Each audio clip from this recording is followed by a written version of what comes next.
Waraka wa 3 wa Yohana. Nisome. Anasema, mzee kwa Gayo mpenzi nimpendayo katika kweli. Mpenzi, naomba ufanikiwe katika mambo yote na kuwa na afya yako kama vile roho yako ifanikiwavyo.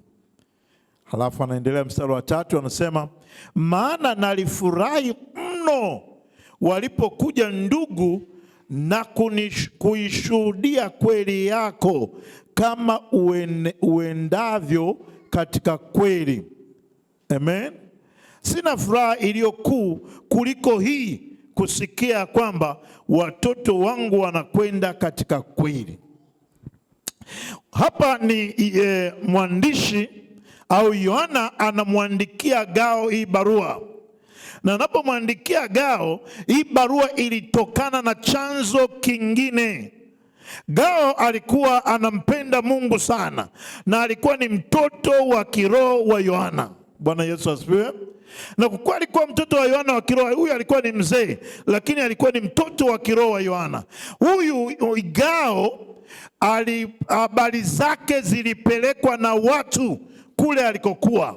Yohana alikuwa mbali, aliletewa taarifa, akaambiwa, bwana, mtoto wako yule wa kiroho ambaye ameokoka, mafanikio yake ya kiroho ni makubwa mno. Amen. Kwa hiyo alikuwa amebeba ushuhuda. Na wiki iliyopita nikasema ni kwamba maisha yetu sisi yanashuhudiwa na watu wengine. Watu wengine ndio wanaoshuhudia, je, tunakuwa kiroho au hatukui kiroho? Bwana Yesu asifiwe. Wakati mwingine lugha yako inaweza ikaashiria, matendo yako yanaweza ikaashiria. Kwa nini? Kwa sababu ushuhuda unaoletwa kuhusu wewe utaonyesha wewe ni mchanga kiroho au ni mkomavu kiroho. Bwana Yesu asifiwe. Kwa hiyo Yohana anaamua kuandika aina 3 za mafanikio. Aina ya kwanza ya mafanikio ni aina ya mafanikio ya kiroho. Jina la Bwana libarikiwe. Kwa maana aliyaona kwa mzee Gao ya kwamba huyu mtu amefanikiwa kiroho. Lakini akamwambia, naomba ufanikiwe katika mambo yako yote. Amen. Na alafu nakuwa na afya njema. Kwa hiyo mafanikio mengine alikuwa anataka kwenye, kama ni mfanyabiashara, kwenye biashara zake afanikiwe. Kama ni mfanyakazi, afanikiwe kwenye kazi zake. Lakini sio tu mafanikio haya, na mafanikio mengine aliyoyataka Yohana yatokee kwa Gao ni kuwa na afya njema. Na Bwana na akupe afya njema kwa jina la Yesu. Afya yako na imarike kwa jina la Yesu. Afya yako na itengamae kwa jina la Yesu. Uzima uwe fungu lako kwa jina la Yesu. Uwe na afya njema kila itwapo leo kwa jina la Yesu. Uingiapo na utokapo uwe na afya njema. Kwa hiyo Yohana anamwambia Gao mambo 3, lakini jambo moja ilikuwa ni ushuhuda alioletewa Yohana kwamba huyu Gao huyu maisha yake ya kiroho yamefanikiwa. Kwa hiyo aliyaona mafanikio ya kiroho ya Gao. Na ndipo ambapo nikaa nasema kwamba ni muhimu pia kuwa na mafanikio ya kiroho. Bwana Yesu asifiwe. Watu wengi sana tuko na mapambano ya kutafuta mafanikio ya kimwili. Na mafanikio ya kimwili yanabeba muda wote, yanabeba akili zote, yanabeba kila kitu. Siku moja Yesu alikutana na kijana tajiri. Akamwambia, yule tajiri akamwambia, nifanye nini ili nipate kuurithi ufalme wa mbinguni? Biblia inasema Yesu akamwangalia afu akampenda. Halo? Akamwambia, kashike amri 10. Akasema, nimeshika tangu utoto wangu. Baadaye akamwambia, kauze mali zote alafu nifuate. Yule ndugu akaona ni ngumu. Halo? Ndipo Yesu akasema kwamba ni rahisi kwa ngamia kupita kwenye tundu la sindano.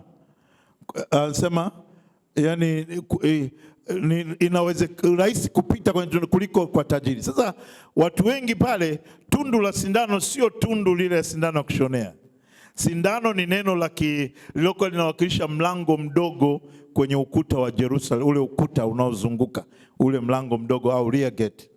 Naeleweka vizuri? Sasa Yesu hakumaanisha kwamba ni vigumu kwa tajiri, yani haiwezekani.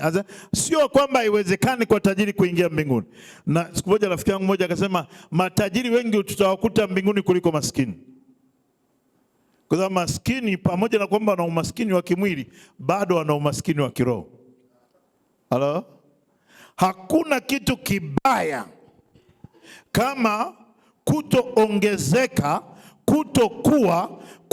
kukua kiroho. Yeyote anayetaka mafanikio ya kimwili bila kuwa na mafanikio ya kiroho, huyo akikutana na mafanikio ya kimwili, roho yake haijatengamaa vizuri, anabebwa. Naeleweka vizuri? Naeleweka vizuri? Ogopa sana kuwa na mafanikio ya kimwili kabla mafanikio ya kiroho hayajakaa vizuri. Maisha yako ya kiroho lazima yaimarike. Nakumbuka tulikuwa tumefungua kanisa miaka mingi sana maeneo ya Masaki. Na kanisa, nakumbuka niwahi kwenda kuhubiri pale Masaki. Na kanisa lilikuwa kwenye golf. Baadaye pastor alikuwa ni mtu anayejitoa, analala nje kabisa kwenye lile golf lile. Baadaye akiwa amepata shida, amesafiri kwenda kusalimia, nadhani alipata msiba, akasafiri. Wakati anarudi, kwa bahati nzuri akakutana na mtu kwenye gari. Alipokutana na mtu kwenye gari, yule mtu alikuwa mwandishi wa habari wa Uingereza huko. Kwa hiyo yule mtu baada ya kumsaidia, kwa sababu alikuwa hajui Kiingereza vizuri, walipofika Dar es Salaam, yule alipoenda kule akamtumia paundi 5,000. Baada ya kutumia paundi 5,000, yule ndugu akaenda kununua lori, akaanza biashara. Sasa nimekutana naye nikamuuliza, vipi kanisa linaendeleaje? Akasema, sijafika kanisani muda mrefu. Imekuwaje? Akasema, saa hizi nafanya biashara. Na wakati huo sasa malori yanapaki pale walipojenga kituo cha mwendo kasi. Yuko anasubiri lori lake lipakie liweze kwenda safari. Halo? Kanisa ameliacha. Halo? Ni hatari mno kuwa na mafanikio ya kimwili alafu kasahau mafanikio ya kiroho. Siku ukipata hela, huwa siku zote tabia zinajificha. Kitu kizuri cha kuonyesha tabia yako, siku umeshika hela ndio tutakujua. Halo? Kwa hiyo yule ndugu baada ya kupata hela akapotea. Na siku moja nakumbuka usiku natoka kwenye mkesha, naenda kununua maziwa. Wakati huo nadhani sio amezaliwa Victor au Precious. Nimepaki gari na nimemkuta pale, meza iko kama hii meza waliotuwekea leo, imefurika. Baadaye akaniwala akasema, bwana askofu, bwana samee bwana, mambo nisamee askofu, mambo nikasema okay. Na siku nyingine sasa maisha amempiga vizuri, akarudi amevaa mabandage, akalala pale kanisani, akasema amepata ajali mbaya. Alikuja tukamsaidia hela kwamba amefungua kanisa huko Mtwara. Sasa alipokuwa baada nimepata ajali, ameenda Moi, ameviligwa mabandage. Nikaenda Moi na rafiki yangu ni doctor pa, nikamwambia kuna mtu ameletwa kwa ajili ya ajali hapa. Akasema hakuna hilo jina. Tukatafuta, nikamwambia hebu mfungueni ya mabandage. Nilienda naye kumfungua bila. Mpendwa, naomba ufanikiwe mambo yako yote kama roho yako inafanikiwa. Kama mafanikio mazuri huwa yanaanzia rohoni. Amen. Amen. Nisikizeni vizuri wapendwa, hata uwe na hasira na Mungu namna gani, hiyo ndio mmiliki wa uhai. Halo? Hata kukwaze namna gani kwamba huyu Mungu hajanipa hiki, jana nimelala na njaa. Kumbuka kulala kwako na njaa alisahau kuchukua pumzi pia. Halo? Sinaeleweka vizuri? Yaani hata ukilalamika kwamba umelala na njaa, kumbuka kwamba alikuachia na pumzi ukawa unaendelea kupumua. Siku moja Yona alikasirika, Mungu amekausha mtango. Alipokasirika akasema, wewe unakasirika nini? Mimi ndo niliofanya mtango ukakuwa siku moja, alafu unanikasirikia tena. Kuna wakati mwingine makasiriko mengine Bwana anatuponye nayo kwa jina la Yesu.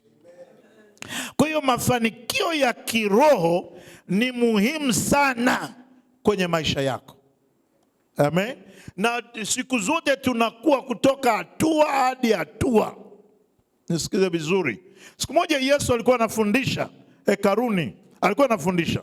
Nataka nisome hii account kwenye vitabu viwili. Tuanze na kile kitabu cha Mathayo, alafu tuenda kusoma kitabu cha Luka. Mathayo ile sura ya 13. Mathayo 13 anaanza hivi.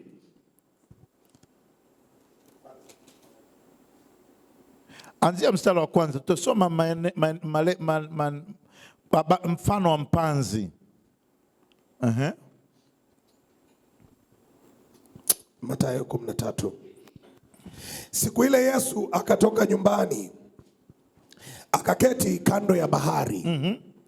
Wakamkusanyikia makutano mengi, hata akapanda chomboni akaketi, na ule mkutano wote wakasimama pwani.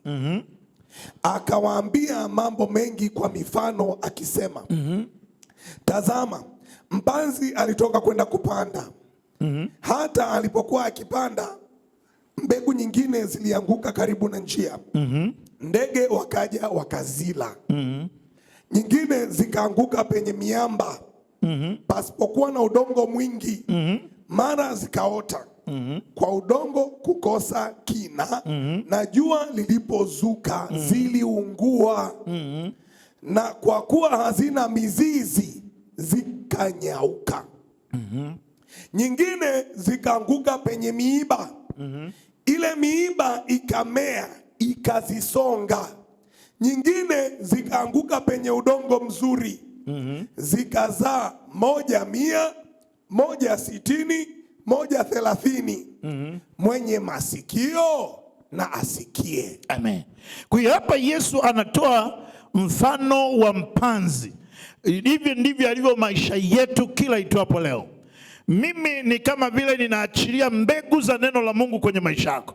Na vile Yesu, Biblia inasema akatoka nyumbani, akaketi kando ya ziwa, akaanza kufundisha, kama vile ambavyo askofu wako, mchungaji wako anavyokufundisha. Sasa anatoa kategori 4.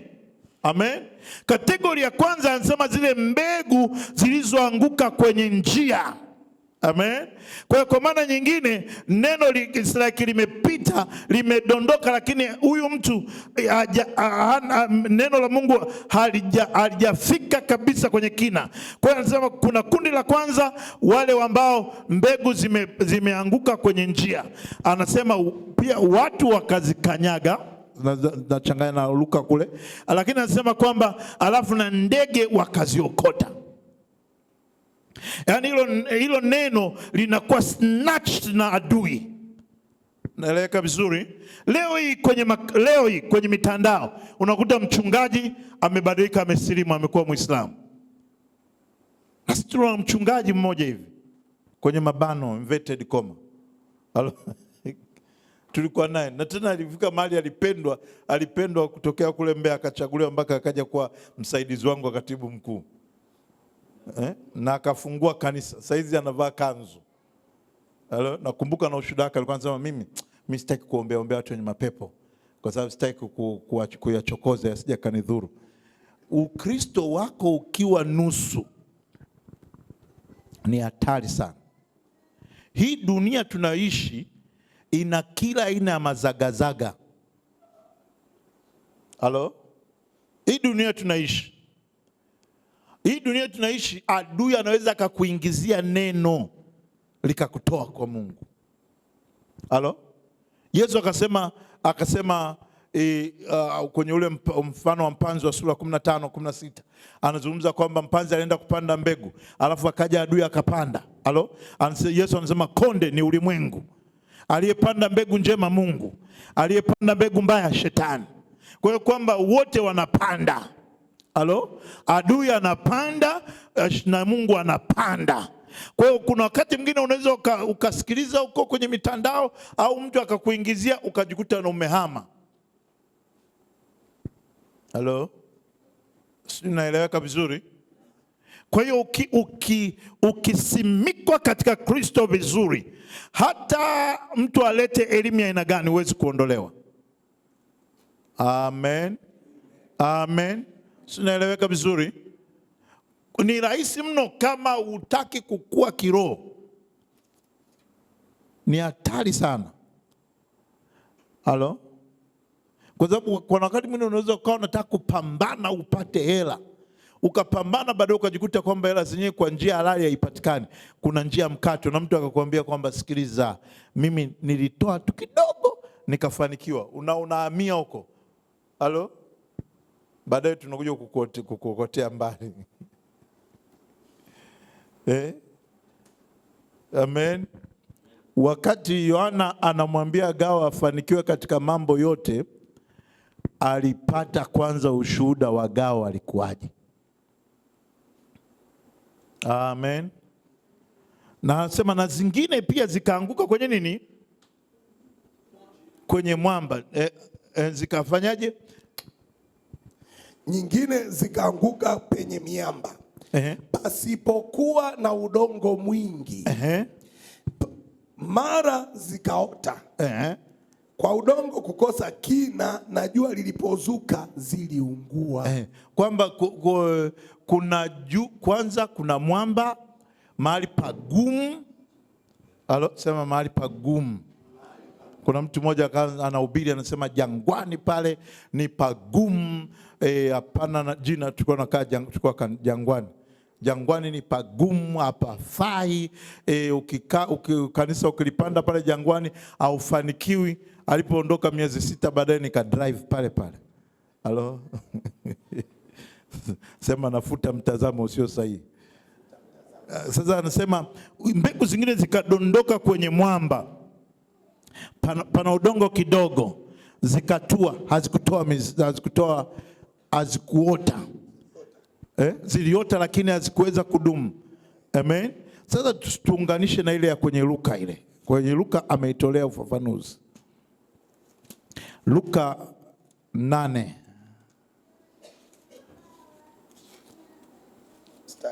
Kuanzia 14. Na zilizoanguka au anzia mstari anzia mstari wa 12. Wale wa karibu na njia ndio wasikiao. Kisha tumeanza mbali, turudi tena juu kidogo. Wa 11. No, 11 itakuwa tena. Nataka pale kwenye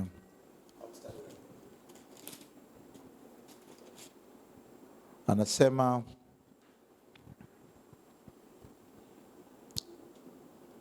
mstari wa 4. Yes. Mkutano mkuu ulipokutanika, na wale waliotoka kila mji wakimjia, alisema kwa mfano. Mpanzi alitoka kwenda kupanda mbegu zake. Naye alipokuwa akizipanda, nyingine zilianguka karibu na njia, zikakanyagwa. 1, 2. Ndege wa angani wakazila. Nyingine zikaanguka penye mwamba. Zilipoanza kumea zikakauka kwa kukosa rutuba. Nyingine zikaanguka kati ya miiba, na miiba ikamea pamoja nazo, ikazisonga. Nyingine zikaanguka penye udongo mzuri, zikamea, zikazaa 1 kwa 100. Alipokuwa akinena hayo, alipaza sauti akisema, mwenye masikio ya kusikilia na asikie. Amen. Wanafunzi wake wakamuuliza, maana yake nini mfano huo? Akasema, ninyi mmepewa kuzijua siri za ufalme wa Mungu, bali wengine kwa mifano, ili wakiona wasione na wakisikia wasielewe.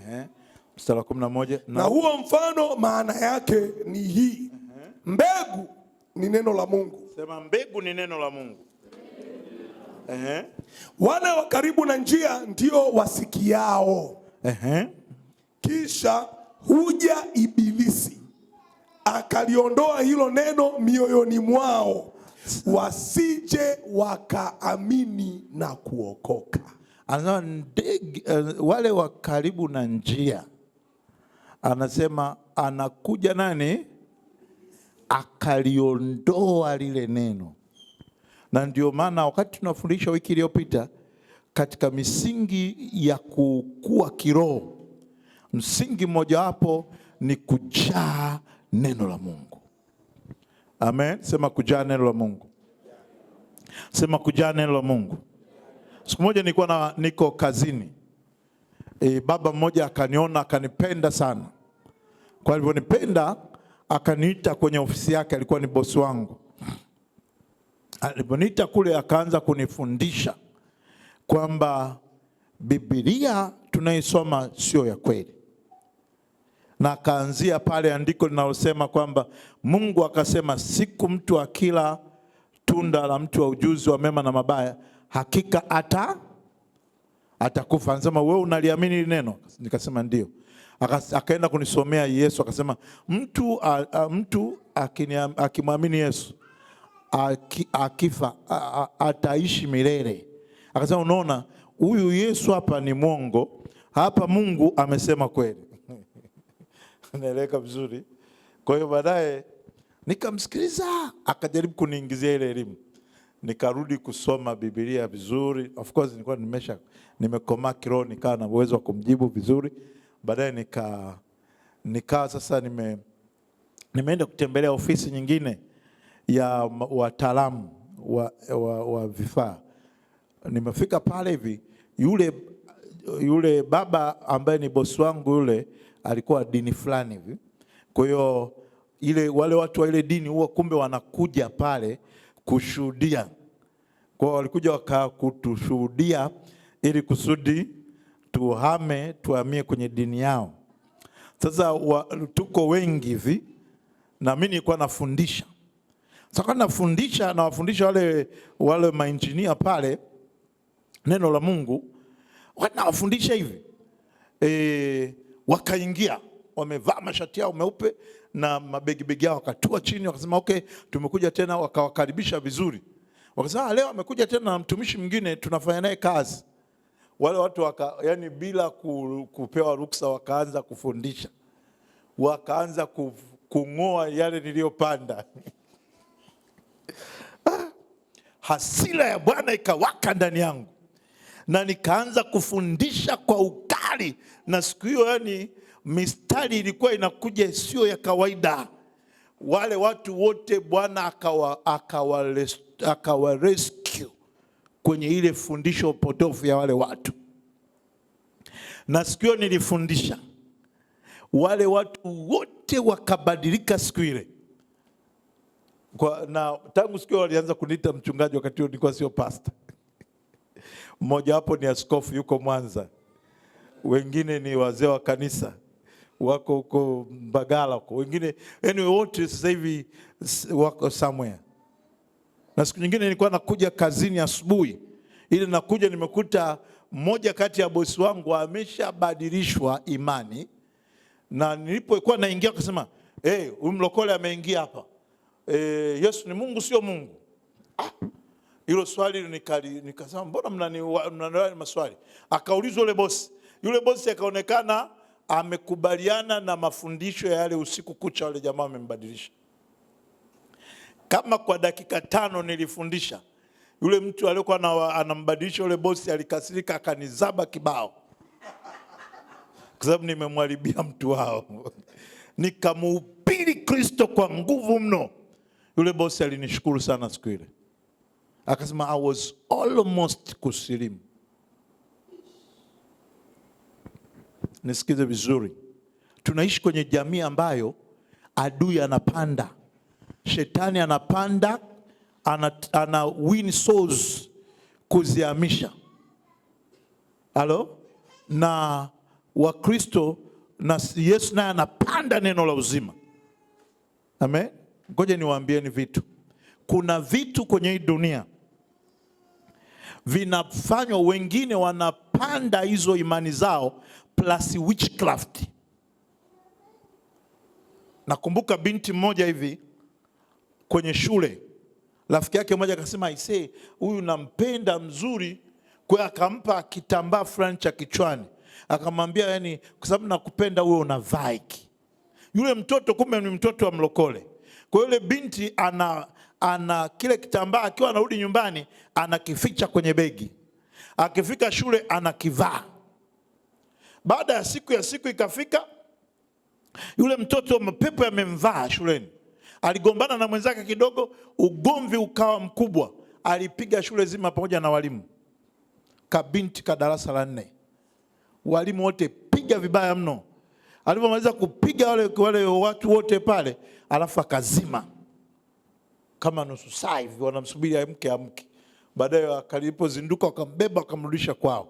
Kumrudisha kwao akasema, leo hii mapepo anasema leo ndio tumekuja kumchukua, huyu ni Malkia, ni mke wa deshi kwenye mabano. Siseme. Halo. Kwa hiyo nikapigiwa simu na rafiki yangu. Aliponipigia simu akasema, bana, kuna jirani yetu hapa, binti yake amerudi toka shule, mapepo yanaongea usiku kucha. Nikasema okay, mwambieni wamlete kanisani. Kutoka wanaogopa kwa sababu mapepo yanamtisha. Yule mama anatishwa kila mtu. Baadaye nikamfuata, nikadrive gari kwenda kumchukua. Nilipofika kule kwenda kumchukua, kale kabinti kanaelezea jinsi kalivyo ka queen kwenye ulimwengu wa giza na ni mke wa shetani. Nikasema, kaa kimya, mimi sisikizagi upumbavu. Nikakabeba mpaka kanisani. Fika kanisani, tukafanya maombi, kakafunguliwa. Mapepo yale yakaacha kuongea ndani yake, kisa alipewa kitambaa cha kichwani. Tusikia haya mavazi tu, muwe na akili. Haya mavazi tu, muwe na nini? Akili. Na akili. Sikia haya mavazi, muwe na nini? Na haya mavazi, muwe na nini? Adui ni mjanja. Biblia inasema usifikiri ya kwamba, unajua kuna wakati mwingine tunaona kama Eva alikuwa mzembe. Tusikia Eva bana, Eva alikuwa mpumbavu sana. Unamsema Eva alikuwa mpumbavu, na huko kuna kaupumbavu na kafanya.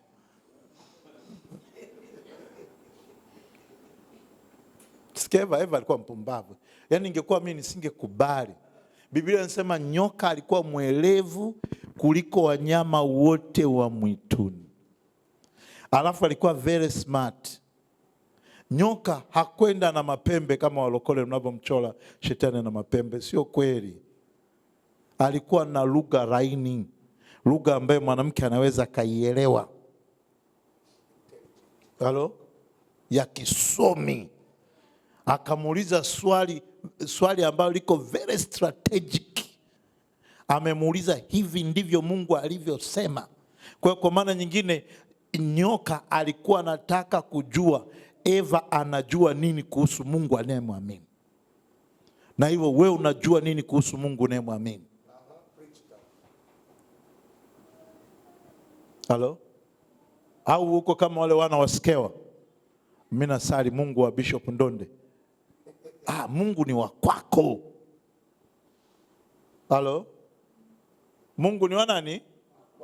Wa kwako. Usiwe kama wana wa Skewa kwamba unatoa mapepo kwa Mungu anayehubiriwa na Paulo. Utaumizwa. Kwa hiyo we need to be clever. Amen. Naeleweka vizuri? Duniani hapa kuna kila aina ya elimu inaachiliwa.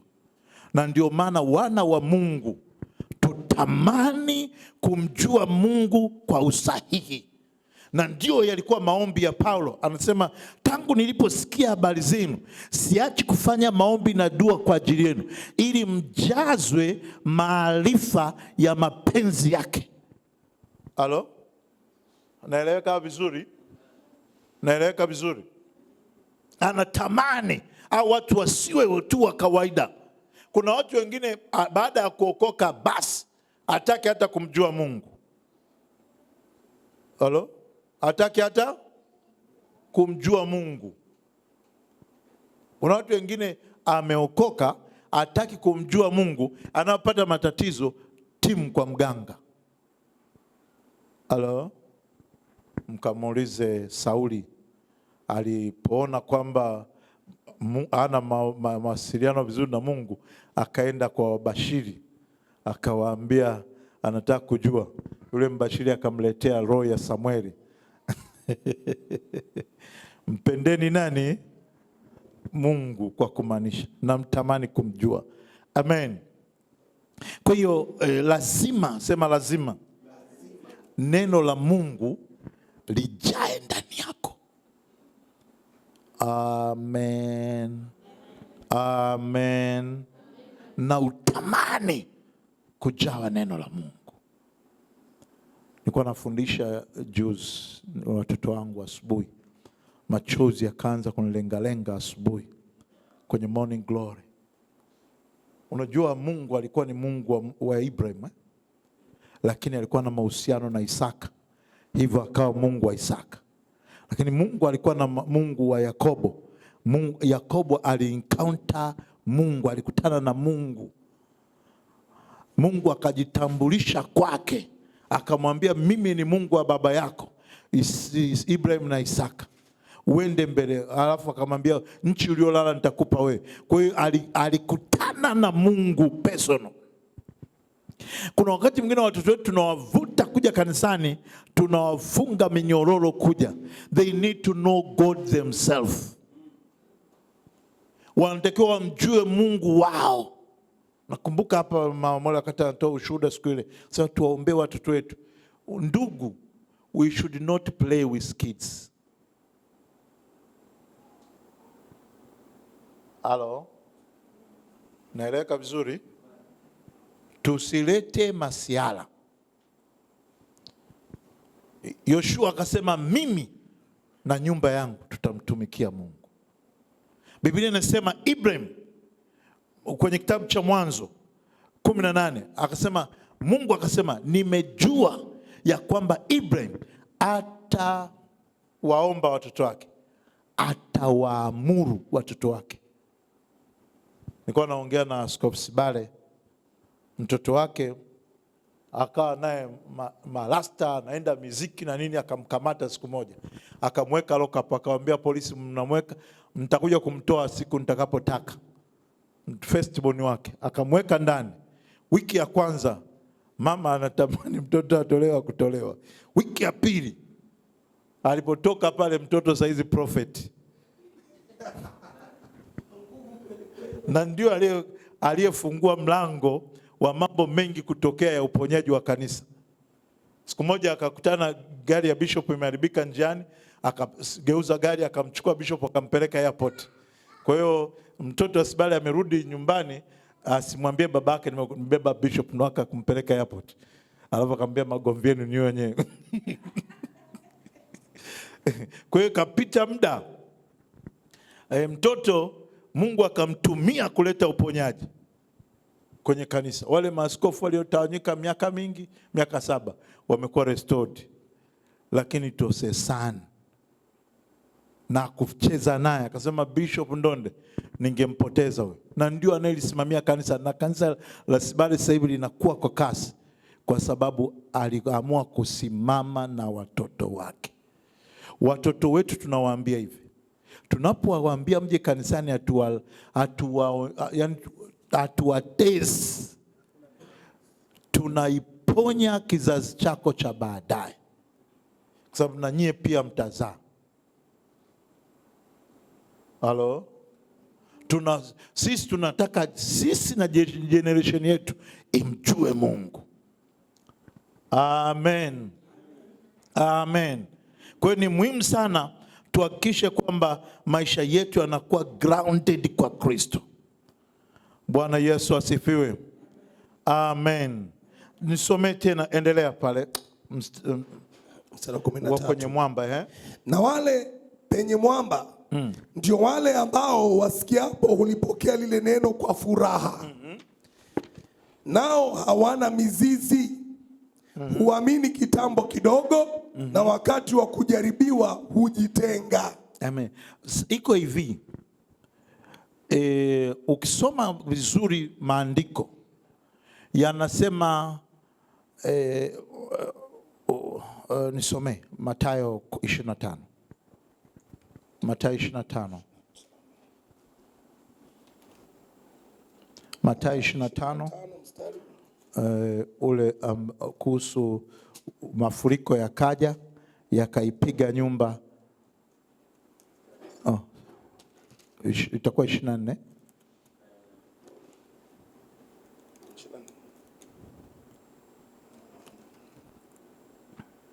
Anasema mafuriko yakaja, limenijia hilo neno sasa hivi.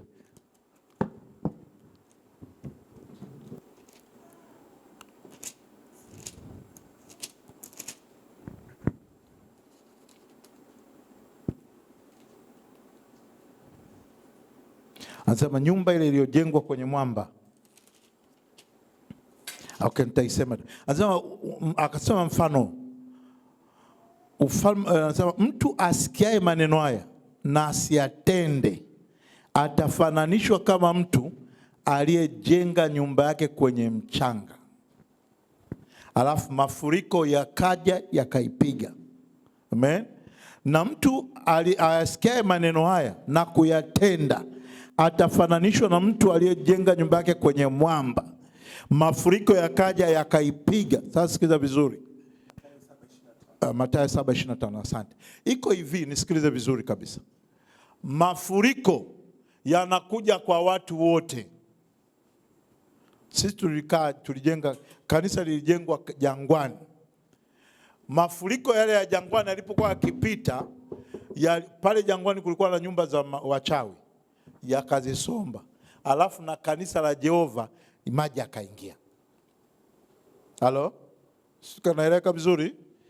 Kwa hiyo mafuriko hayaji kwa waovu tu. Yanakuja kwa watu wote. Mafuriko, mvua ilinyesha, mafuriko yakaupiga.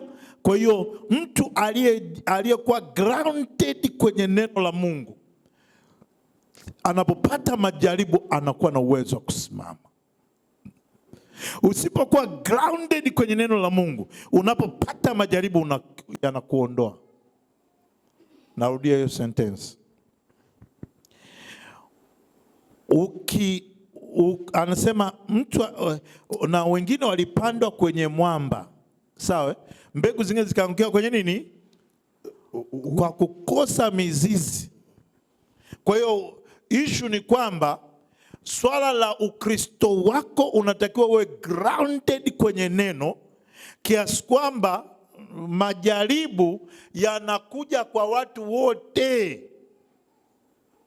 Amen. Amen. Amen. Usikia? Kwa nini mimi nataka niokoke, ili nikiingia kwenye ndoa majaribu yasinipate? Yapo huko. Hata ukiokoka yapo. Sasa mimi nataka niwe mchungaji ili majaribu ya ndoa yapo, na sisi wachungaji tunapita. Halo? Unaeleweka vizuri? Mstari wa 13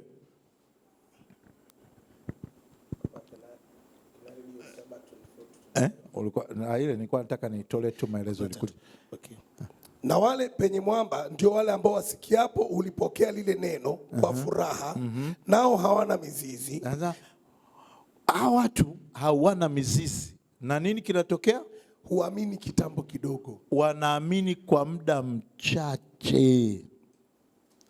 Na wakati wa majaribu. Wakati wa nini? Wakati wa nini? Wakati wa nini? Majaribu yako kwa watu. Kulikuwa na mwanaume alikuwa anampenda Mungu ndani ya Biblia, anaitwa Ayubu. Alipata majaribu mazito. Na leo mtu akipata majaribu, sikia, Mungu wako yuko wapi? Yupo. Mungu anataka ukomae, utoke vizuri. Halo? Na ukiona majaribu yamekuja kwako, ujue Bwana anajua una stamina. Na ndio maana Mungu alikuwa anatamba kwa Ayubu, kwa shetani, anamwambia huyo Ayubu, usilete mchezo. Umgusa uone. Shetani kila akigusa Ayubu amesimama na Bwana. Halo? Ni kwamba watu wote wenye haki na wasio haki wote tunapita kwenye majaribu. Kuna mmoja akasema, mimi tangu nimeokoka biashara zangu kuliko kabla ya kuokoka zilikuwa zinaenda vizuri. Sio kweli. Halo? Nasema sio kweli. Mapepo yanaweza kukufanya uvumilie. Halo? Kuna mhubiri mmoja hivi alisema mapepo aliwahi kumshindikiza kumshindikiza. Alikuwa amekaa, wengine nadhani mmemsikia, hana vidole vitatu nadhani. Shetani alimwambia aweke mkono kwenye moto, vidole vinaungua, anataka kutoa, shetani amemzuia stoe. Halo. Kwa wakati mwingine unaweza kusema mimi kabla ya kuokoka nilikuwa nafanikiwa, baada ya kuokoka sifanikiwa. Adui alikuwa anakufanya unaweza kuvumilia shida. Halo. Na ulikuwa uoni. Bwana Yesu asifiwe. Kwa hiyo lazima tumpende Mungu, tujae neno, tufurike neno. Amen. Watoto wetu, mpendeni Mungu tunayemtumikia sisi. Mumche Mungu tunayemtumikia. Amen. Mwe grounded kwa huyu Mungu. Hallelujah. Ili kusudi maisha yenu yawe na amani. Biblia anasema mjue sana Mungu ili uwe na, ndivyo mema yatakavyokujilia. Mjue sana Mungu ili uwe na amani, ndivyo mema yatakavyokujilia. Amen. Kwenye Mathayo 6:33 anasema Mathayo 6:36. The Bible reads. Mathayo 6:34. Mathayo 6:33, sorry. 33. Bali utafuteni kwanza. Tutafute nini? Kwanza. Nini? Ufalme wake. Ufalme wa Mungu, na haki yake. Na haki yake. Na hayo yote mtazidishiwa. Kwa hiyo swala la kutafuta uso wa Mungu ni wa kwanza. Amen. Amen. Amen. Sisi kama naeleweka vizuri. Tutafute kwanza ufalme wa Mungu.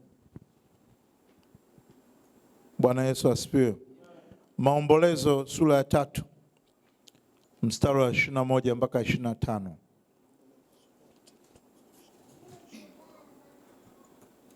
Maombolezo sura ya 3 mstari wa 21, 24, 21 hadi 25.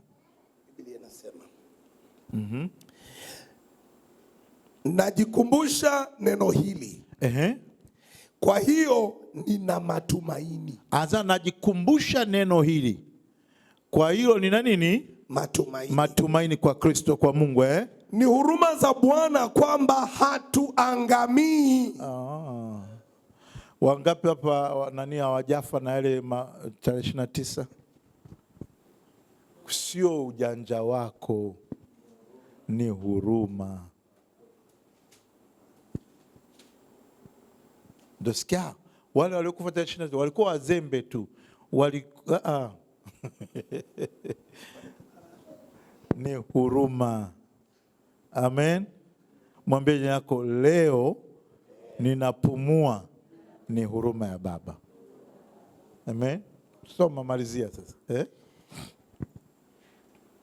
Kwa kuwa rehema zake hazikomi. Rehema za Mungu hazikomi. Ni mpya kila siku asubuhi. Amen. Sasa nisikize vizuri.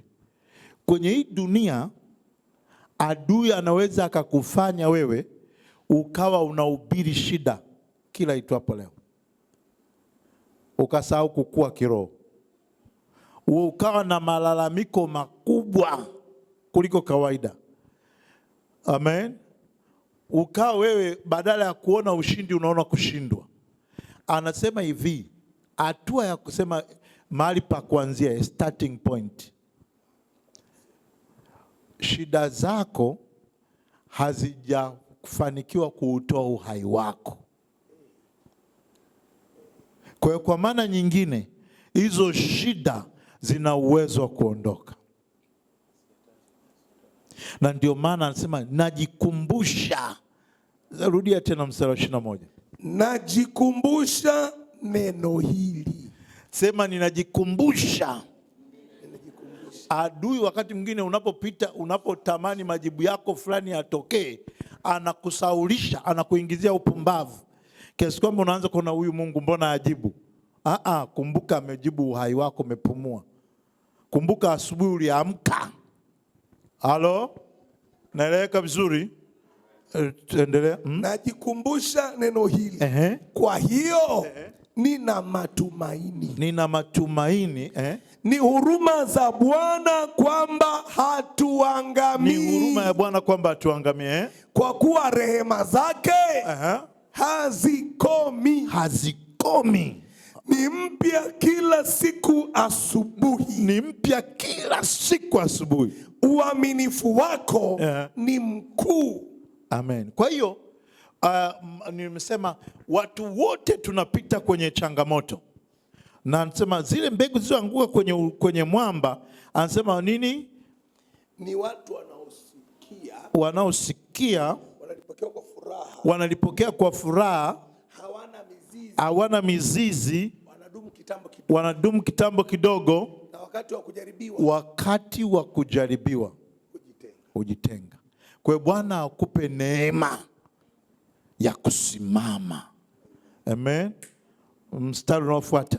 Na zilizoanguka penye miiba. Zilizoanguka kwenye miiba ni wale waliosikia. Na katika kuenenda kwao husongwa na shughuli na mali. Hapo ndo patamu. Usongwa na nini? Na shughuli na mali na anasa za maisha haya. Wasiivishe lolote. Kwa hiyo kuna makundi la kwanza, shughuli, alafu mali, anasa za maisha. Anasa. Amen. Hello. Alikuwa anasema Pastor Ima alikuwa anasema hapa, alikuwa anasema amekoti ule mstari wa kwenye Waebrania niliusema last week, msiaje kusanyika kama ulivyo wajibu wa watakatifu. Amen. Msiache kama ulivyo. Kwa hiyo na maana nini kinakufanya uje kanisani? Na nini kimefanya usije kanisani? Kwa hiyo maswali ndio unatakiwa kujiuliza. Au Jumapili ulizokosa kuja kanisani, nini kilisababisha?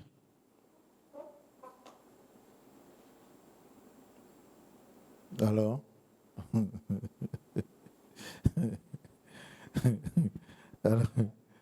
Naeleweka vizuri? Nini?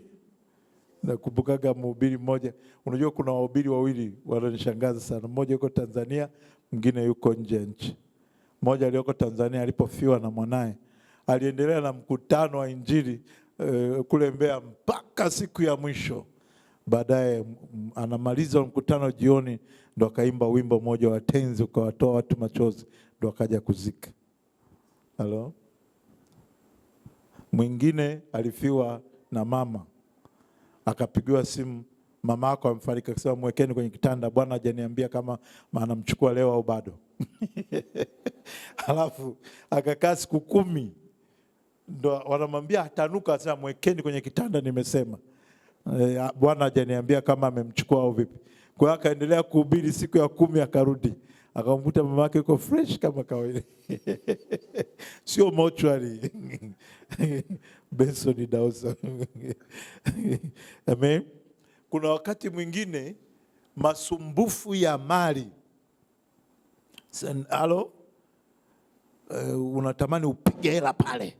Upige hela. Jumapili asubuhi mpango wa hela. Adui anachofanya anakuletea mpango wa hela Jumapili saa 1. Na ukiangalia hiyo hela inaleta utamalizia tu nitatoa fungu la 10.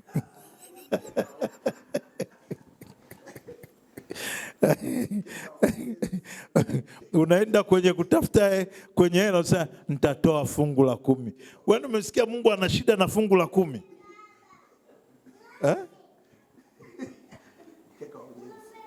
Mungu ana shida na fungu la 10. Anasema kwenye kitabu cha Zaburi, kama ningekuwa na njaa ningechinja wanyama wote duniani wangu. Halo? Kwenye yanatokeaga mambo yanakufanya wewe unayapuuza mambo ya Mungu kwa sababu ya mambo yanayokuzunguka. Hilo jambo hilo lazima tuwe makini sana. Na adui anaweza akakuletea sababu nyingi. Akakuletea kwanza, kila siku akigundua unazipenda ndo analeta. Leo anadondosha hii, kesho anadondosha hii, kesho kutwa anadondosha hii, ili kusudi usije mahali ambapo neno linahubiriwa ukapona. Amen. Anakutengenezea sababu ili usije mahali ambapo injili inahubiriwa ukapona. Kwa hiyo unasongwa na mambo. Anasema wale walioanguka kwenye miba, shughuli za dunia hii. Kunakuwa na shughuli nyingi, na hii dunia haitakosa shughuli. Nampenda sana mtangazaji mmoja hivi wa ITV, alikuwa anaitwa Joyce Mwavile. Unajua kwenye msiba watu wafanyakazi wanapenda kusema kwamba pengo lake marehemu alitazibika. Sio kweli. Halo? Joyce Mwavile akasema sisi hatujuti kufa kwa huyu, kwa sababu alitrain wengi, kwa nafasi yake ishazibwa. Ilikuwa msiba wa mwandishi wa habari.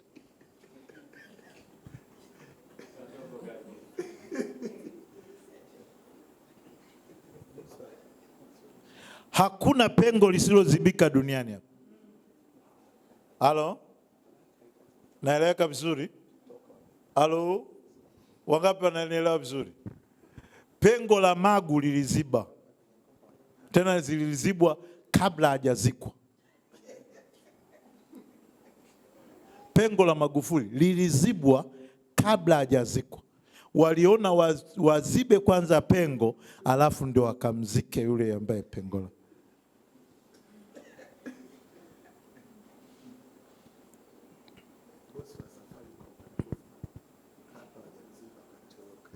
Sisi naeleweka vizuri hapo? Naeleweka vizuri? Soma tena kwenye miiba. Na zilizoanguka penye miiba ni wale waliosikia. Ni wale waliosikia. Na katika kuenenda kwao. Katika kufanyaje? Kuenenda kwao. Husongwa na shughuli za mali. Usongwa na shughuli. Sema wanasongwa na nini? Wanafanyaje? Shughuli na mali. Wanasongwa na shughuli na mali. Na anasa za maisha haya. Wasiivishe lolote. Wasiivishe lolote. Amen. Naeleweka vizuri watakatifu? Naeleweka vizuri?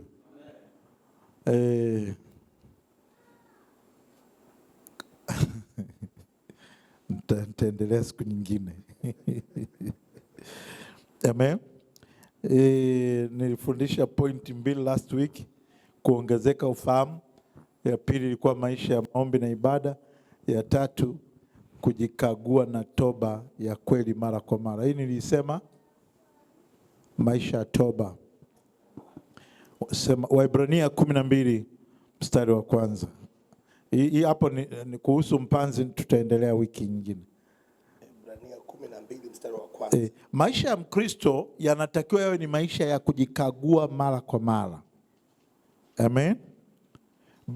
Biblia inasema kabla hujasoma Waebrania, nisomee waraka wa kwanza wa Yohana sura ya 3 mstari wa 3. Waraka wa kwanza wa Yohana sura ya kwanza mstari wa 3. Biblia inasema. Inasema nini? Hilo tuliloliona, Mstari wa 3 waraka wa Yohana, waraka wa kwanza wa Yohana 3:3.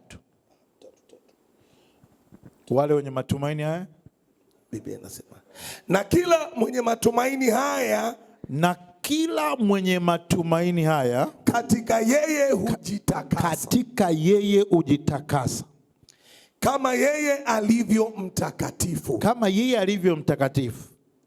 Kila atendaye dhambi, Usiende huko mbali sana. Anasema hivi, na kila mwenye matumaini. Hapa tumaini la Kristo.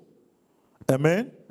Hii tumaini tulionalo, maisha ya wokovu tulionayo, tumemtumainia Yesu kuwa ni Bwana na Mwokozi. Amen. Kwa kuwa tumemtumainia Bwana kuwa Yesu ni Bwana na Mwokozi, anasema katika yeye tunajitakasa. Na Biblia inasema kwenye Injili ya Yohana 17, anasema Baba, uwatakase na ile kweli, neno lako ndio kweli. Kwa hiyo kwa maana nyingine, maisha yetu ya Ukristo yanatakiwa kila itwapo leo neno la Mungu liakisi maisha yetu. Amen. Sema neno la Mungu liakisi maisha yetu. Kutembea kwetu neno la Mungu liakisi. Kula kwetu neno la Mungu liakisi. Kila tulifanyalo neno la Mungu liakisi. Unapotunza familia yako neno la Mungu liakisi. Unapofanya biashara yako neno la Mungu liakisi. Unapofanya chochote kile, huo ndio utakaso. Utakaso sio baba natubu mimi nimetenda dhambi. Huko ni kuungama. Halo? Sinaeleweka vizuri? Na kila mwenye matumaini katika yeye hujitakasa. Kwa hiyo kwa maana nyingine anaruhusu neno liseme na maisha yake.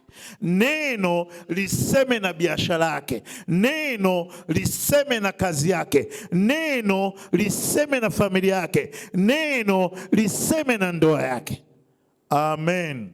Waebrania 12 mstari wa 1. Basi na sisi pia kwa kuwa tunazungukwa na wingu kubwa la mashahidi namna hii.